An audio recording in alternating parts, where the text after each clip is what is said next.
So I'm going to repeat some of the things I said this morning just to give some information.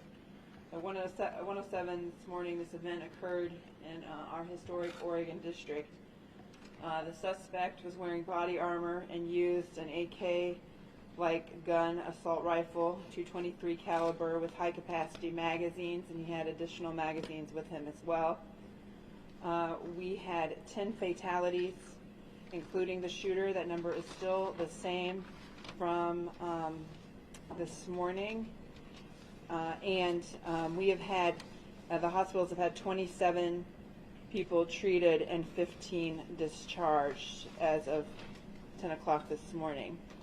In less than 1 minute, Dayton first responders neutralized the shooter.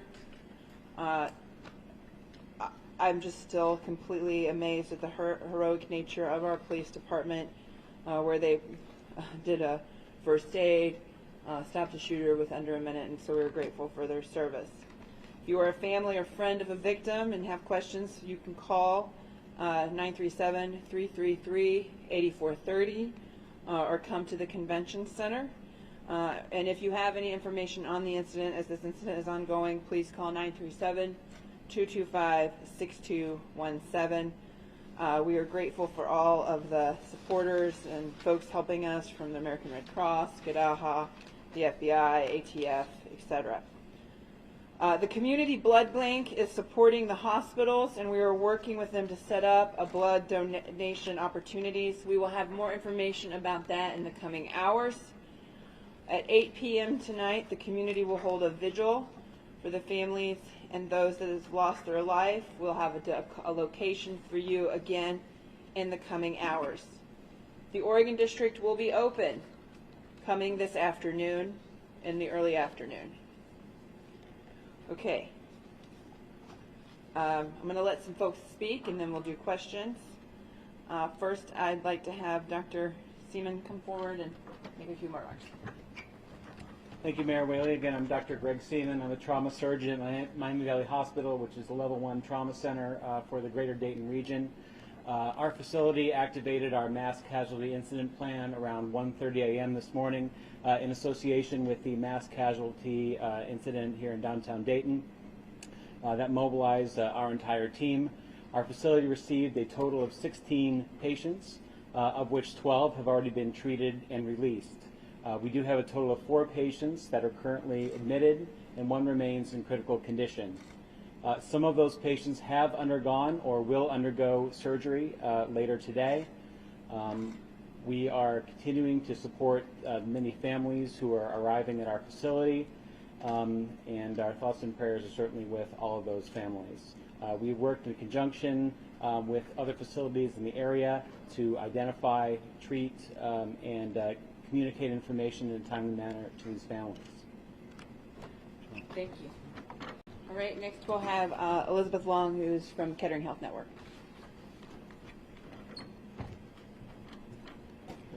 Good morning. Kettering Health Network is a health system with 9 hospitals. We received patients at 3 of our 9 hospitals. Grandview Medical Center, which is in Dayton, received the most. We had 9 people treated. 7 were brought in by squad and 2 walked in. Of those 9 patients, 3 are in serious condition, 3 are in fair condition, and 3 were treated and then discharged. 2 were taken to surgery immediately. 1 person is still being considered for surgery.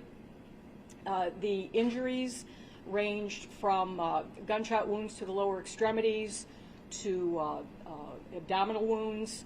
1 person came in for a laceration to a foot that happened during the chaos right after that incident. At Kettering Medical Center, our flagship hospital, 1 person was brought in and is in serious condition, and at Soin Medical Center, 2 people were brought in and were treated and then released. We want to commend our hospital staff, all the way from our ER physicians and nurses and technicians to the people who came in right away when we called the code yellow alerting people that we needed backup. We just want to commend them for the great job they did. Also commending City of Dayton Police and first responders. So we know they're on the first line, and they're the first line of treatment for people coming in. So we just wanted to commend them for a job well done. Thank you very much. Next, we have an organization that we work with when we have incidents called Police and Community Together, or Clergy, I'm sorry, thank you. Police and Clergy Together. Hey, Pastor, I'm having a hard time. Your prayers, please. And so we'd like to have Pastor Burks come forward and say a few words about the clergy's perspective. Thank you, Mayor. First, we just want to say, as already been stated, our prayers and thoughts are with all the victims and their families. Second, we do want to just really acknowledge the police department, Dayton Police Department, their quick response. We're very thankful for that, and first responders. On behalf of PAC, we just want to let the community know that we've been here from the start. We've been counseling family members. We have a variety of resources. We are here and we will remain here. So we just want to let you know that this is a community effort, and we're doing everything we can to help out in a situation like this. Thank you, Pastor. Okay, guys, questions? Yes.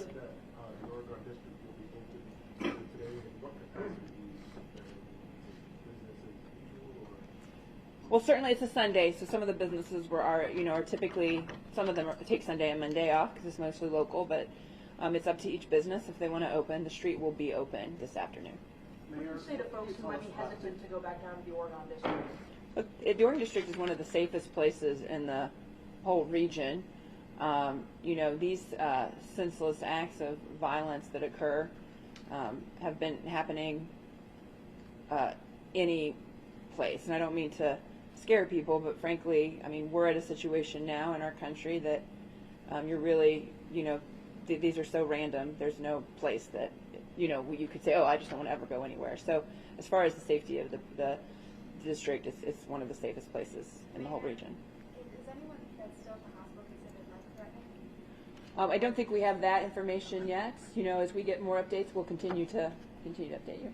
Mayor, now that this What can you is... tell us about the initial confrontation? Were there some security members from some businesses in the Oregon District who actually either recognized the shooter or noticed something out of place and went out and confronted the shooter before he could get in those businesses? We don't have any of that information to report on yet at this time. As we continue to get information about the shooting, we will certainly tell you, but we don't have any of that information yet. Have Mayor? you personally been able to talk to the victims' families today? I have not. We've had folks that have been reaching out to victims as they've come in, and I plan on meeting with those that are able. I mean, they're going through a very difficult time in the coming hours. Have all the victims' families been notified now? Do we know that? We don't know that for certain. We're in the process of that. Now that this has sunk in a bit, what are your thoughts, personally? Look, I mean, Dayton has gone through a really tough year. 3 months ago, early in the morning, the day after Memorial Day, I think we had not quite this many cameras, but a discussion about 14 tornadoes that ravaged our city. And now to, be awakened in the middle of the night to a mass shooting and the 250th shooting in our country this year happening in Dayton. What really goes through my mind is one seems completely preventable, and I just question, when is enough enough? And so as we're continuing to do everything we can for the victims, for our community, for families, that's where our focus is, and it will continue to be there. And I continue to be amazed about the grit and resiliency of this community, the challenge that it has taken on just in the past few months, and the love and support that comes from people is something that keeps me going as mayor and makes me so proud to do this work. You must never think that it's going to happen here, Can you though. tell us how many shots were fired in the Oregon district? And can you tell us what end did the shooter come in? Was it from Patterson or from Wayne? Just stand next to me. I can, at some point, we'll be able to tell you exactly how many shots were fired by officers and exactly how many shots were fired by the suspect, but I can't give you that information just yet. There were multiple rounds. About the direction that he walked in, drove in? Yeah, we'll get to more details at a later conference, but for this conference, I can't release that just yet. We're still early in the investigation. Where he's from? What about the shooter himself? Where he's from? Have you identified he's from Dayton or Miami Valley? We have identified the suspect, and we will get that information to you soon. We're in our investigative process, and that takes precedence. We understand that the public wants to know who this person is, and that will be released. And obviously, we're working very hard to give the public an answer as to what the motivation might have been for this man. There's quite a bit of chatter about an accomplice. Did you guys hear anything about that, or did you investigate a second shooter? We're investigating all information, all leads, and we'll go where the evidence takes us. At this point, we're aware of one shooter. How gun was used? You call it an AK style weapon? Is it point on that, semi, bump stop? Was there more than one gun? We'll get more of that information to you. I can tell you, like the mayor said earlier, this is a 223 rifle with a high capacity magazine and extra magazines on this person. There are other events happening tonight in this area. Is it considered safe to come to those homes? Yes, of course. We have just like we have police support quickly in the district.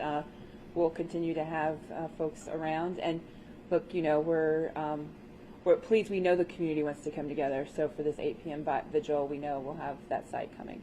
There was I was in the Oregon district at Peppers Friday. There's probably. What were you doing there? There were probably 8 officers in and around at Peppers. How many officers were there the same amount of officers last night as there was Friday? You should just stay by me. I will.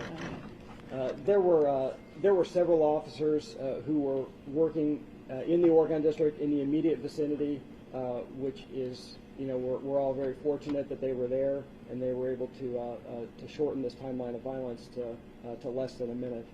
And we regularly have officers specifically assigned to the Oregon district. It's a high concentration of people, and we want to make sure that everybody stays safe. So that's our goal. So that's why we typically have officers patrolling there, especially around the bar times.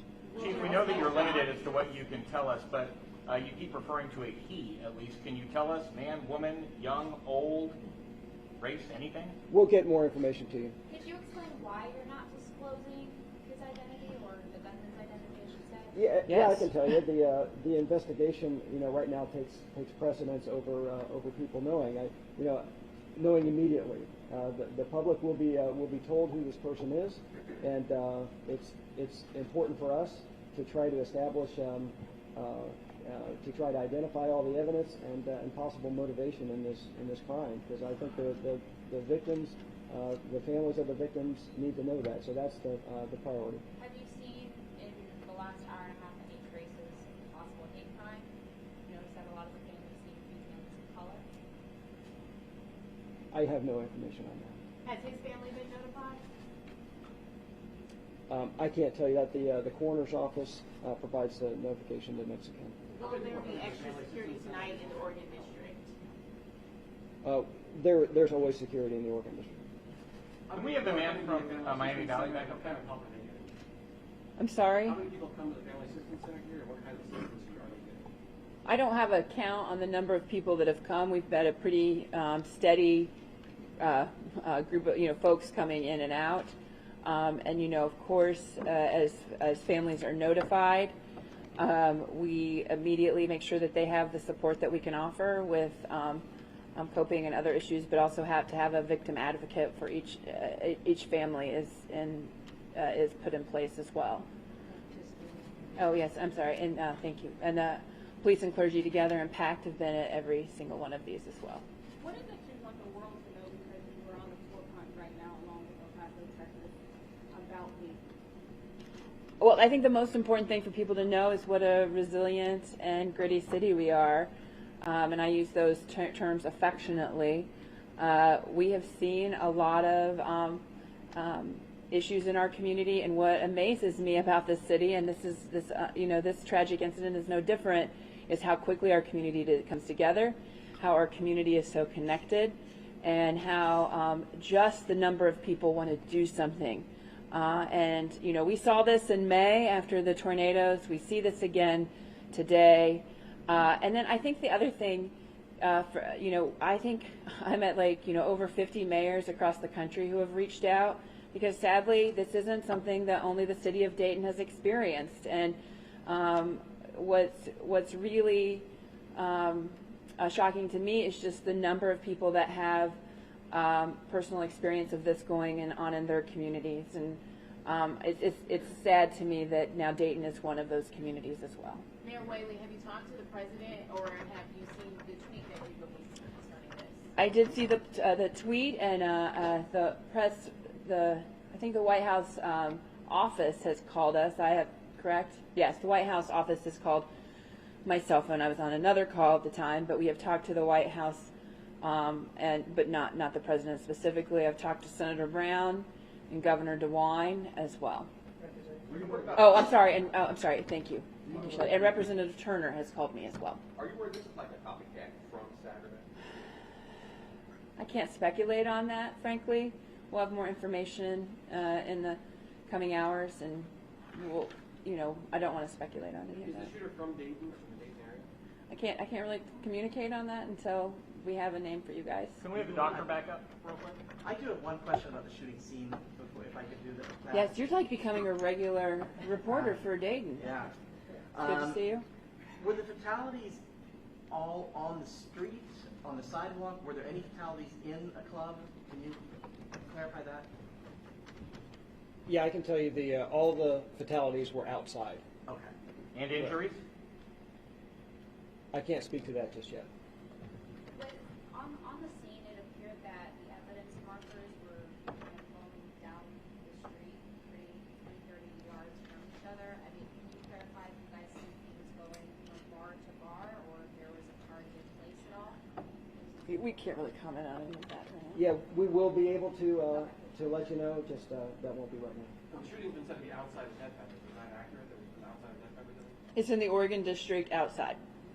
Do we have a timeline for the next press conference, or will we learn more about the investigation from police? Sure. So our next press conference will be at 1 p.m. And we can't tell you what we're going to say. We try to learn as much as we can. We try to tell you at that time. So at 1 p.m. today. Just a real quick on law enforcement and Dayton Police Departments. What are they handling? Is this an all-call situation for the department? Is it you guys have done a lot of the initial work, and now the federal investigators handle it? What's kind of how are the tasks being handled out? And forgive me, I didn't catch the first part of that question. I will say this: the Dayton Police Department is conducting the investigation. We've had a lot of assistance from outside resources. FBI has been here from very soon after the incident occurred, and they've assisted with the investigation. So there are a lot of resources that other agencies and organizations have provided, and that will all be included in this investigation.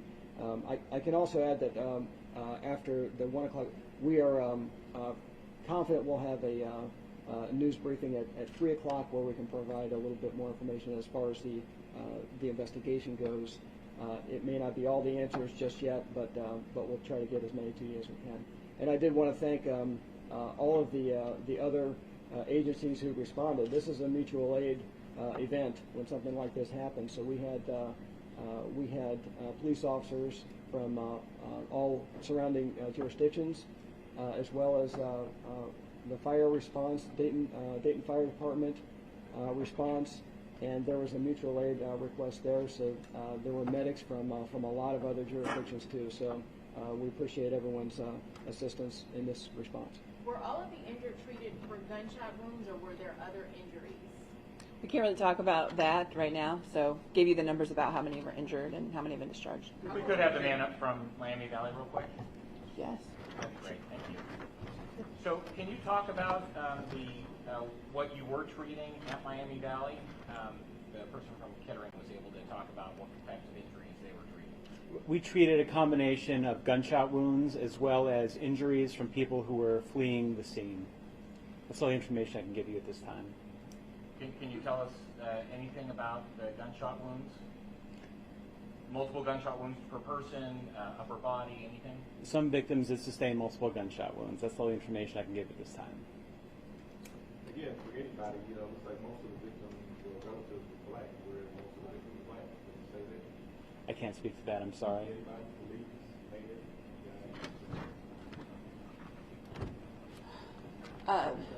We don't have like all of the information to share with you. I think preliminary, it seems to be a diverse group of people. what about the deceased? I mean about the deceased. It's a diverse group of people. Yeah, we'll have that later in the afternoon.